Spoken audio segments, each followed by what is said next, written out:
টালিগঞ্জ স্টেশনে সিগন্যালিং এর ব্যবস্থায় সকাল থেকেই ব্লু লাইনে অনিয়মিত ভোগান্তি যাত্রীদের। চলুন আপনাদেরকে পুরো বিস্তারিত সকাল 7:30 নাগাদ মহানায়ক উত্তম কুমার বা টালিগঞ্জ স্টেশনে সিগন্যালিং এ কিছু সমস্যা হয়। সেই কারণে দক্ষিণেশ্বরগামী মেট্রো বেশ কিছু স্টেশনে দাঁড়িয়ে পড়ে বলে সূত্রের নির্ধারিত সময় মেট্রো না আসার কারণে স্টেশনগুলিতে বেশ ভিড় জমতে থাকে বলে জানা যায়। এক যাত্রীর কথায় সকাল থেকে ময়দান স্টেশনে দাঁড়িয়ে পর দুটো মেট্রো কিছু ঘোষণাও করছে না। কিছু যাত্রীর অভিযোগ যে দেরিতে আসায় বা অনিয়মিত মেট্রো পরিষেবা হয়ে যাওয়াতে কিছু স্টেশনে বা মেট্রোতে কিন্তু মারাত্মক পরিমাণে ভিড় বাড়ছে বলে সূত্রের খবর। মেট্রো সূত্রে জানা গিয়েছে যে কিছু সিগন্যালিং এর সমস্যার কারণে এরকমটা হয়েছে বলে এই আপডেট বা এরকম ঘটনা ঘটেছে।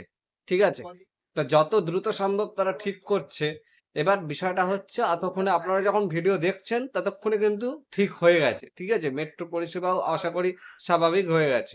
তা সেই হিসেবে ধরা যাচ্ছে যে এটা কোনো সিগন্যালিং এর ত্রুটির কারণে বা সিগন্যালিং এর ফল্টের কারণে কিন্তু এটা হয়েছে। এটা মেট্রো আজকে খারাপ হয়নি, আজকে সিগন্যাল খারাপ হয়েছে। ঠিক আছে, এটাই বোঝানোর জন্য আমি ভিডিওটা করলাম। তাহলে এখন আপনারা মেট্রোতে যেতেই পারেন, কোনো অসুবিধা নেই। আর অতক্ষণে ঠিক হয়ে গেছে। তা আমরা তো এখন গিয়ে দেখানো সম্ভব না। তা আমরা যেটুকু জানতে পারছি এআই করে জানতে পারলাম যে আপাতত মেট্রো এখন পরিষেবা চলছে বলে জানা যাচ্ছে। ঠিক আছে, আপনারাও কিন্তু চাইলে জেনে নিতে পারেন। গুগল এআই তে গিয়ে সার্চ মারবেন, গুগল এআই তে গিয়ে বলবেন বিষয়টার কথা, তাহলে দেখবেন যে বলে দেবে। ঠিক আছে, তাহলে এখন কলকাতা মেট্রো এখন মানে ব্লু লাইনে মেট্রো পরিষেবা স্বাভাবিকই রয়েছে, কোনো অসুবিধা নেই। আপনারা যখন খুশি যেতে পারেন, এমনকি যেখানে যাওয়ার সেখানে যেতেই পারেন, কোনো অসুবিধা নেই। কলকাতার মানুষদের জন্য বলে দিলাম। আর ভিডিওটা কেমন লাগলো অবশ্যই কমেন্ট করে জানাতে একদমই ভুলবেন না। আর এরকম ধরনেরই ভিডিও পেতে হলে এই চ্যানেলটিকে সাবস্ক্রাইব করুন। আর পাশাপাশি আমাদের আরো একটি চ্যানেল আছে BCX 2.0, এই চ্যানেলটিকে অবশ্যই সাবস্ক্রাইব করে দিন। পাশের বেল আইকনটি অবশ্যই অল করতে একদমই ভুলবেন না।